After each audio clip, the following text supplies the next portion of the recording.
Ұстаз қазақтың ата-бабалары тәңіршілдік дінін ұстанған ба?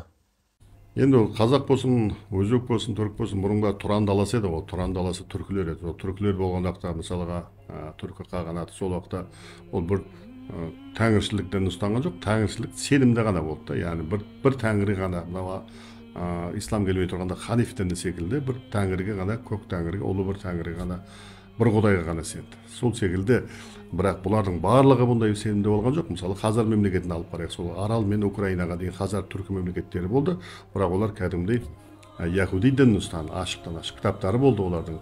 Сонда оның теңгесінің өзінде Мұса Алланың елшісі деп жазылды. Сол секілді мына Түркістаннан табылған бір деректерде, жер қазбаларында да Зарастризмнің дінін ұстанғандығы, одан кейін сайрамдағы шіркеулердің болуы, бұлардың барлығы христиан дінін ұстанған түркілердің болғандығы. Ал егер бүгінгі заманда ислам келіп солардың барлығын бір дінге ұштастырып түркілерді біріктірмегенде, бұл уақытта бүгінгі түркілер тұрмақ қазақтардың жартысы христиан, жартысы яһуди діні, жартысы зарастризм, жартысы тағы будда дінінде, әртүрлі діндерде бүгінде болатын еді.